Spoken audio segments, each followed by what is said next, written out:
Hablando de negocios, de soberanía, estamos allá en comunicación con Germán Mangione, por lo que decíamos al comienzo del programa del día de hoy. Un día como hoy, de 1846, se produjo la batalla de Punta Quebracho, acá cerquita nomás de la ciudad de Rosario, que tiene mucho que ver con la soberanía nacional. Buenos días, Germán. Buenos días, Mariano. Buenos días a todo el equipo. ¿Cómo están? ¿A qué nivel la videollamada? La verdad que no tenemos tanto de esto. Impecable esto. Impecable, las Malvinas de fondo. Con escenografía y todo, ¿eh? Impecable. Bueno, contanos, por empezar, ¿qué pasó un 4 de junio de 1846? Brevemente, por supuesto. Bueno, es interesante, inclusive interesante que tengamos que contarlo, porque me parece que eso es parte de la historia. ¿Por qué te digo esto? Porque si yo te digo el Día de la Soberanía o te digo el 20, vos pensás en el 20 de noviembre, pensás en la batalla de la Vuelta Obligado, y muy poca gente piensa cuando hablamos de soberanía en la batalla de Punta Quebracho, que es acá cerquita, pero no es solamente un problema geográfico, sino que la batalla de Punta Quebracho es la única batalla de toda la extensa guerra del Paraná, que duró más de un año, que ganamos. Claro. Con lo cual uno podría pensar que la historia debería haber sido más benigna con esta efeméride y deberíamos conocerla muchísimo más. Sin embargo, es al revés. Como bien vos decís, el 4 de junio de 1846, las tropas al mando de Lucio Norberto Mansilla, quien ya había peleado en Obligado, con todo lo que conocemos, las cadenas que se cruzaron en el río Paraná, los agarra de vuelta, digamos, a los franceses y a los ingleses que querían navegar libremente por nuestros ríos sin pedir permiso, y terminan venciendo ni más ni menos que a las flotas más imponentes, más modernas y más poderosas del mundo, en las costas de lo que hoy conocemos como Puerto General San Martín. Para que te des una idea, es como si hoy, desde la Florida, una tropa argentina venciese a un ejército compuesto por China y Estados Unidos. Claro. Algo así, claro. Más o menos fue lo que en aquel momento lograron las tropas patrias, ¿no? Claro. Bueno, y vos estás a cargo de un trabajo de recuperación un poco de esta historia para difundirla, por lo menos en la región, pero también obviamente a nivel nacional, que es un sitio web que es de divulgación, pero también sirve para cuestiones didácticas, educativas. Sí, es un sitio web que lo pensamos con un grupo de docentes, de periodistas, incluso de músicos populares de acá de la región que toman el tema de Punta Quebracho, porque lo que empezamos a ver cuando charlábamos con los docentes es que ni siquiera es parte de la currícula de la historia regional, o no lo profundamente que debería ser. Cuando en las escuelas se da la historia, lo de Punta Quebracho, mucha gente no lo conoce, no lo conocemos los que vivimos en la región. Entonces nos propusimos armar un sitio que fuera dinámico, que tuviese acceso desde el celular y fuese fácil, al que le agregamos videos, que incluso tiene algunas didácticas para trabajar en el aula, para facilitarle el trabajo a los y las docentes, para poder apropiarse de esta historia, porque entendemos también que si uno no conoce la historia, es difícil que se la apropie, es difícil que la quiera, y por tanto, muchísimo más difícil que la defienda. Por lo tanto, el trabajo está apuntado a eso, a recuperar la historia de Punta Quebracho, a vincularla con la actualidad, con la soberanía en la actualidad, pero sobre todo a dar una herramienta para esto. Te cuento un paréntesis, algo que me enteraba anoche. Sí. A partir de este trabajo y de algunos docentes amigos que tenemos, chicos de una escuela secundaria de Puerto San Martín, se metieron en un concurso sobre la historia regional y ganaron un concurso sobre Punta Quebracho, tomando mucho de esta información y recuperando esto. Digo, a uno le entusiasma que sirva para algo, ¿no? Que claro. Efectivamente juegue un rebote cuando vos le das una herramienta que sea interesante, que esté buena, que sea dinámica. Bueno, eso. Sí, te iba a preguntar que si había tenido alguna ya recepción, difusión a nivel educativo, a nivel de chicos involucrándose con esta historia, que tiene mucho de épica, es una historia con la que te podés emocionar e involucrar. Es un peliculón. Claro, claro.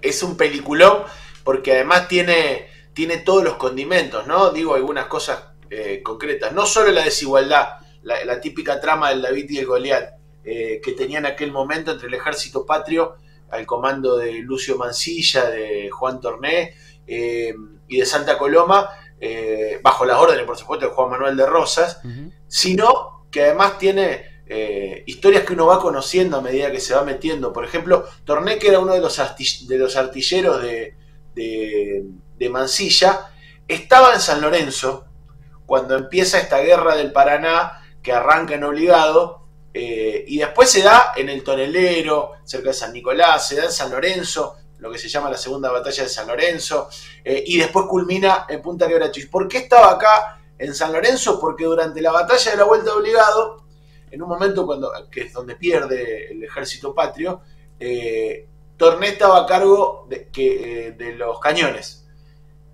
Y no quería dejar de disparar. Incluso cuando le piden que deje de disparar, Torné ya se había quedado sordo de los cañonazos, sigue disparando y no quiere además dejarle de disparar a las tropas inglesas y francesas. Por lo tanto, cuando termina la batalla de la Vuelta Obligado, a Torné lo mandan preso, y la forma de mandarlo preso fue mandarlo al convento de San Lorenzo, a la zona de San Lorenzo. Cuando los ingleses y los franceses encaran para este lado para ir al norte a comerciar,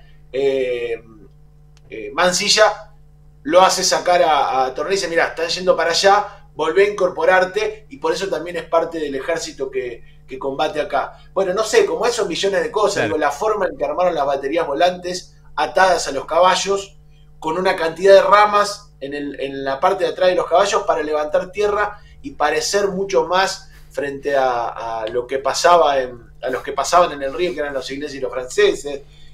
Una gran cantidad de cosas de una batalla que duró 2 horas y que definió un poco la proyección de la Argentina para adelante. San Martín decía que era tan importante la batalla de Punta Quebracho como había sido la liberación de los españoles en 1810. Digo, para tener una dimensión. San Martín, incluso en su testamento, le dejó su sable corvo a Juan Manuel de Rosas a partir de esta batalla de la Guerra del Paraná, de la Vuelta Obligada de la Punta Quebracho. Nos parece que está un poco corrido del centro de la importancia histórica que tiene, y no casualmente, porque si uno lo trae a la actualidad, tiene mucho que ver con las discusiones que hay ahí sobre quién domina el río, quién maneja el río, el libre comercio, qué pasa en el río Paraná. Claro, incluso veía en la página que el sector donde fue la batalla hoy lo controla Cargill, ¿puede ser? Claro, la verdad que es para cerrar la película, si vos querés, para la serie de Netflix, el capítulo final, el postcrédito, con la actualidad es ese. 178 años después, el territorio donde se cree que originalmente fue la batalla, donde estaba la Cruz del Quebracho, que vamos a decir una cosa, recién 100 años después de la batalla, o casi 100 años, 60, 70 años después, se puso una conmemoración. Claro. No se conmemoraba directamente. Eso tiene que ver también con la relación con los ingleses, porque le ganamos, pero tampoco para tanto, entonces tampoco ofendamos a los ingleses, y no se conmemoraba la batalla, la victoria. Por eso también se conmemora la Vuelta de Obligado y no la batalla de Punta Quebracho, que es cuando ganamos. Pero bueno, decía, donde estaba la cruz, durante la dictadura le cedieron a Cargill parte de esos terrenos, a la empresa estadounidense Cargill, y Cargill desplazó la cruz original 2 kilómetros a lo que hoy conocemos como el Parque Histórico Nacional de Punta Quebracho. Así que mirá cómo será que las potencias extranjeras hoy siguen dominando nuestro río y tienen hasta el lugar histórico de la batalla en su dominio. Sí, que el cartel, incluso la señalética, tiene una flecha como hacia allá, es el lugar histórico, no acá, claro, sino así. Pero vos sabés que la historia siempre vuelve, ¿no? Y mirá cómo será que el año pasado fuimos con un dron a filmar el interior de Cargill, desde el río, y vos sabés que los trabajadores de Cargill hace muchos años volvieron a poner una cruz de palos en el interior de la empresa, y vos ves, es muy impresionante, búsquenlo porque está, creo que se llama el Campo de la Gloria secuestrado o algo así, el videito que armamos, pues está en YouTube, y vos ves en el medio de todas las cintas transportadoras de soja, los camiones, qué sé yo, una cruz en el medio de Cargill, conmemorando que ahí estaba el original, ¿no? El lugar original de la batalla. Así que, por muchos sentidos, la batalla de Punta Quebracho es necesario reivindicarlo, no solo por una cuestión histórica, sino porque me parece que tiene que ver con con los debates más actuales que tienen que ver con el federalismo, que tienen que ver con el control frente a las potencias extranjeras, el control de los recursos, bueno, una gran cantidad de cosas que hacen que sea muy interesante también conocerlo y por eso lo reivindicamos, ¿no? Sí, en lo que tiene que ver con la actualidad, vinculando la batalla de Punta Quebracho con la actualidad, el control del río Paraná sigue siendo un tema de discusión. Se habló mucho de la hidrovía del gobierno anterior y eso sigue dando vueltas y sigue bajo control extranjero. Sí, efectivamente, o por lo menos hacia ahí se encamina. Hoy todavía está en manos, después de 25 años, se logró que esté en manos de la Administración General de Puertos. Esto tiene que ver también con la lucha de muchas organizaciones, como el Foro por la Recuperación del Paraná, al que pertenezco, y muchas organizaciones en todo el país que empezaron a cuestionar después de 25 años por qué no teníamos el control y la administración de nuestro río, ¿no? Y de todo lo que entra y sale por ahí. Que ese es el mismo debate que el debate histórico. Digo, controlar el río Paraná no es solamente controlar los buques argentinos o la entrada y la salida de Argentina, es controlar el embudo de todo lo que se produce, de todo lo que entra y todo lo que sale, te diría, de todo el cono sur. Con lo cual, esa era la importancia y esa sigue siendo la importancia.